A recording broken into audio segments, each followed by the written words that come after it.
Hi, we are Andy and Shida. So we're in Bishop Auckland at the moment, outside the Bishop Castle, or Bishop Auckland Castle. It's was the residence of Bishop since 1812. It's Auckland Castle. Auckland Castle.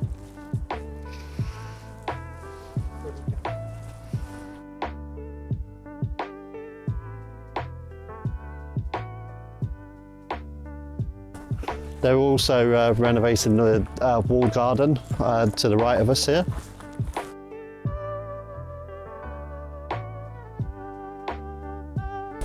I like the garden, Andy. Just a lawn, but it's nicely done. Don't know what I did with those tickets. Right here.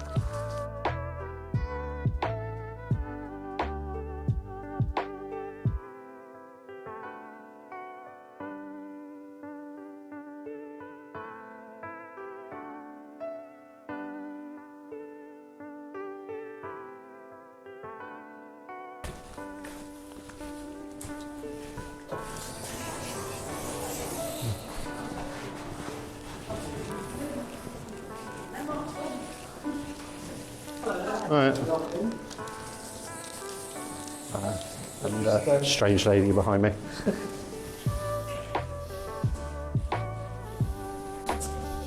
Hi, good afternoon. Chapel is still the Bishop of Durham's private chapel. Right. So he uses it for services, and he's got an office here as well. It was the home of the Prince Bishops for over 900 years, and if you want to start your journey in there and then come back, there's a little small video on the loop to tell you the information about the bishops. That's why it smells like a church. That's why it smells like a church. You can smell it immediately when you walk in. This is a steel church. Have a very unique smell, don't they?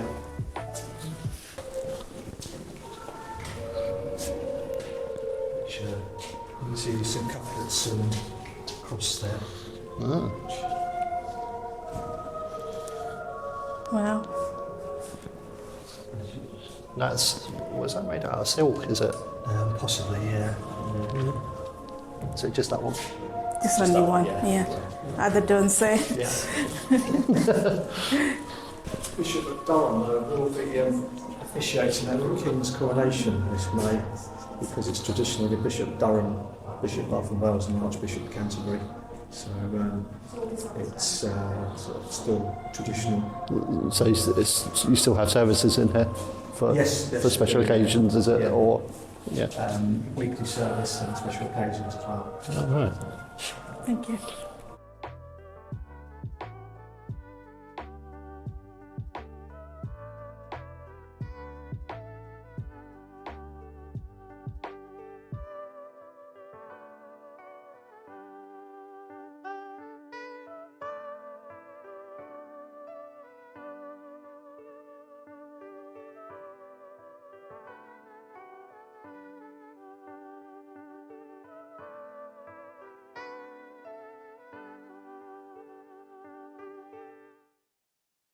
Get back to the 1800s, apart from that one, which goes all the way back to the 1600s.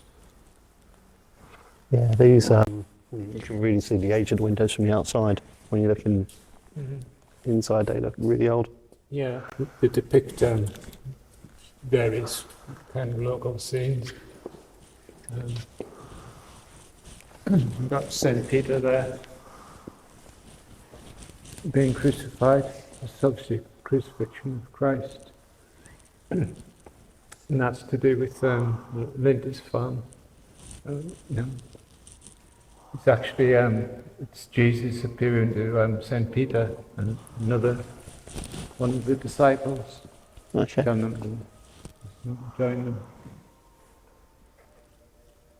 And this one's the foundation of Jarrow, please.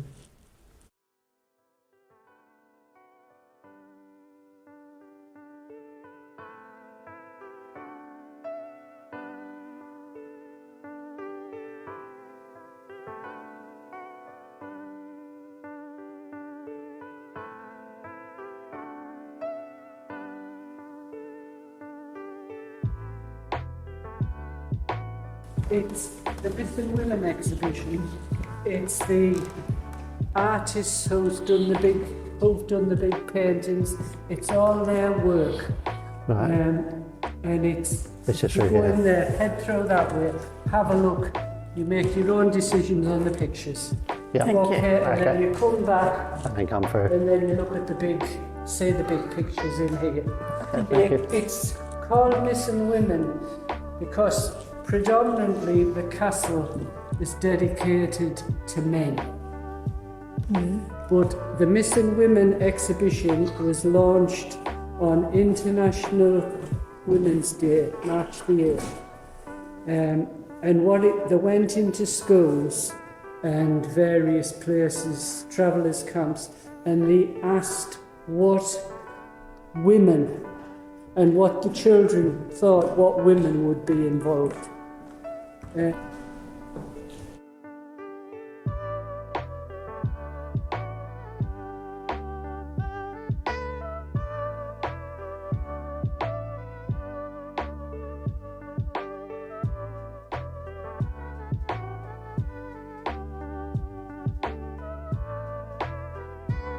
There's one lady involved, Mary Moon, but there's been no other ladies involved in the castle. So for March the 8th, International Women's Day, am I correct? I think I'm correct. They went into schools and they asked the pupils, senior schools, and they asked the pupils how they would predict what the wives, slaves, etc. belonging to Jacob, what they thought. And these are the 4 women that they've come up with. I think that's Leah, his daughter. This is Billa, the slave. These were done by school children. The lady with the little boy and the little girl, they were done at a Roman camp in Darlington. That was what they thought, and they all what the children thought. The one with the face covered up supposed to be a pretty one. Jacob with his 12 sons was there in paintings next door, and then these are his wives, slaves, contract, whatever they call it. And these are pictures. These are the grand pieces, are they? Yeah, yes, Yeah. Jacob and the 12 sons, yes.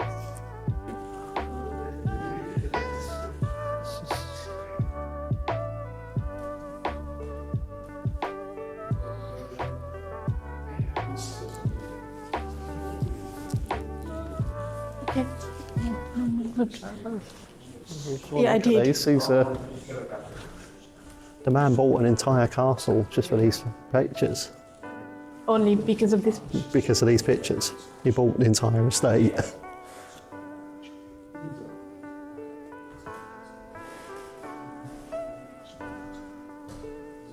These are impressive, you know.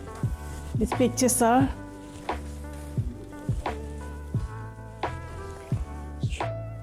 Bishop Trevor. Bishop Trevor. The thing is that the whole business hinges on revelation, and this is where you can actually date this very specifically. It's Calvinism, which was only pity is the Inquisition never got Calvin, otherwise we wouldn't have had this mess.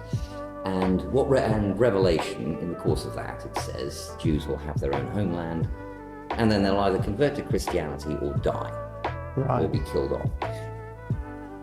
What Trevor was doing, what Cromwell did, was bring them in to fulfill prophecy. Now, I don't know if you know this, but in the Russian Orthodox Church, in fact, in the Eastern Orthodox tradition, Judas is a saint Right. because he brought about prophecy. They still despise him for being one of the biggest traitors ever, but he brought the prophecy about. And that again hinges on not exactly revelation, but the ideas that go with it, the Gnosticism. And Bishop Trevor, this was what Bishop Trevor was after. He wanted the Jewish community to have all of the benefits of English citizenship so that they would then convert to Christianity.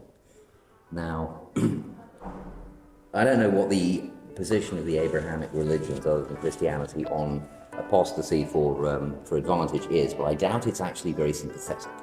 Right. So, and it's conceivable that Mr. Gideon and his brethren might have looked at that and thought, with friends like you, who needs enemies?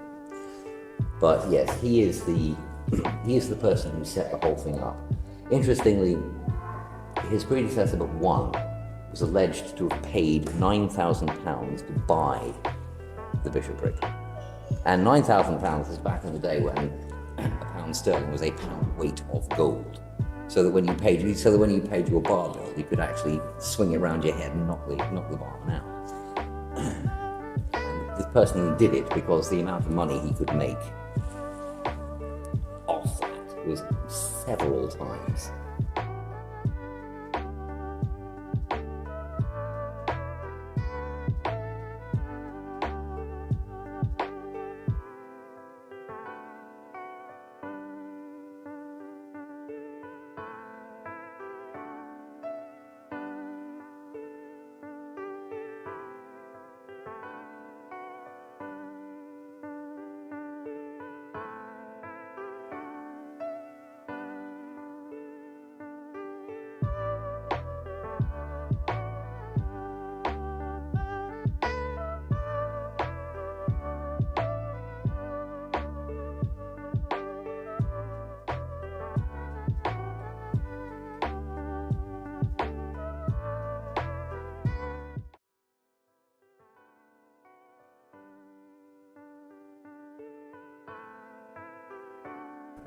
It's quite nice, isn't it? It looks like that.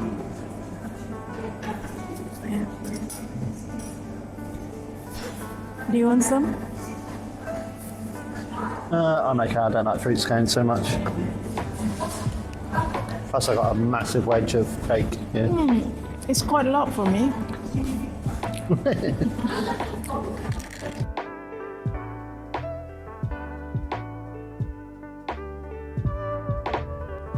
I just came out of Bishop Auckland Castle and I would say it was very interesting.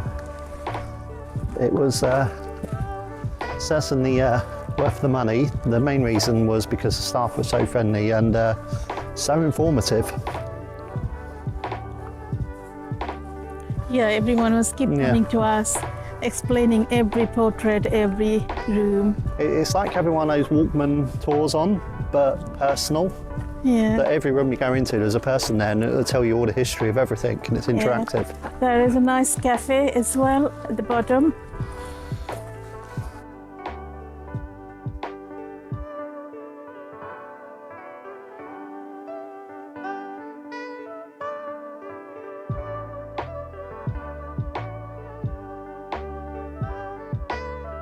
There is like nice 50s vintage stereo we need to check out.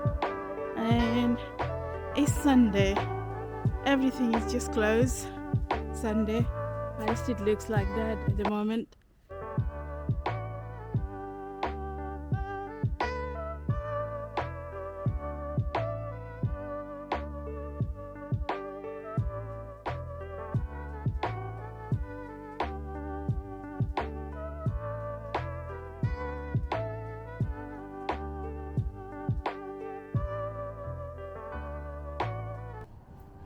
There is a mining gallery in there, isn't it?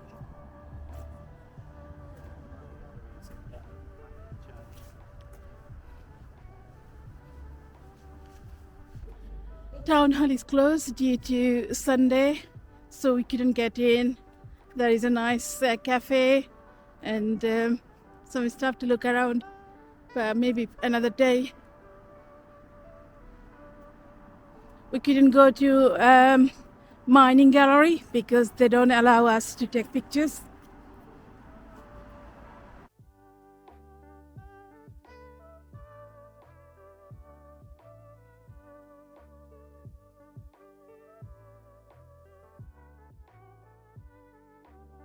This site was made famous by the Time team, where it was excavated on BBC TV, where they uncovered additional sections.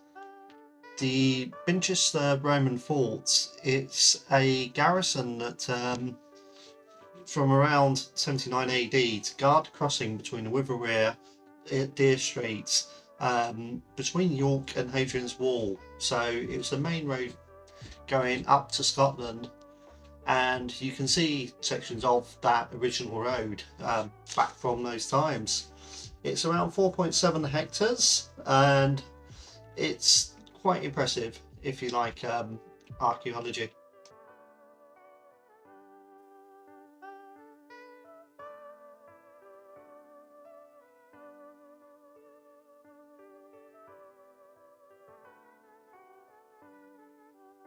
Where I'm stood now would be a furnace used for Roman central heating, essentially.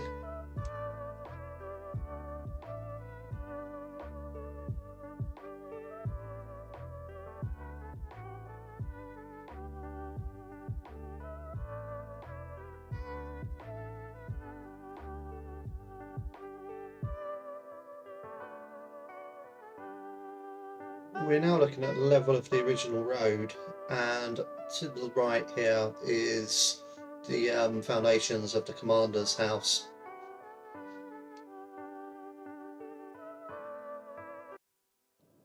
And now we're into the bathhouses. So these were hot saunas or hot baths, which would have been heated by that furnace that we were mentioned just earlier.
So based on these structures here, they're excavating some additional parts of the town here. It looks like it was on one of the gatehouses.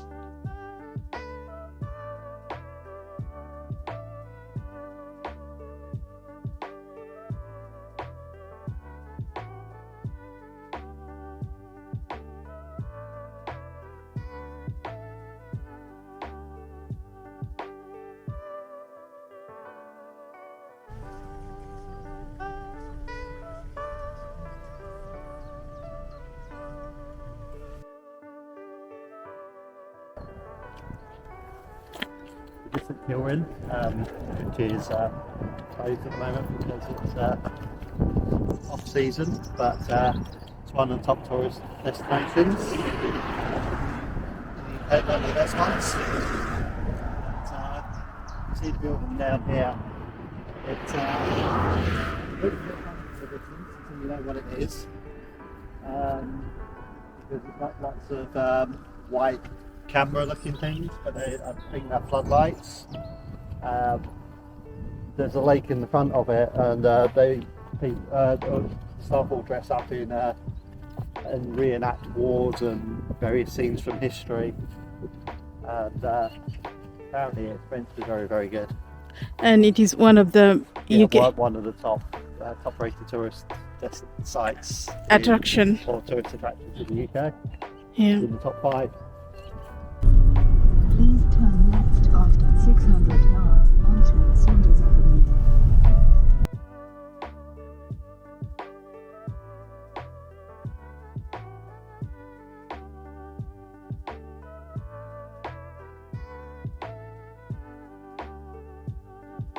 This is one of the largest forests in County Durham, and it's situated in a valley. It has quite a lot of facilities, including amazing facilities for cross-country mountain biking, which it seems to be very popular for.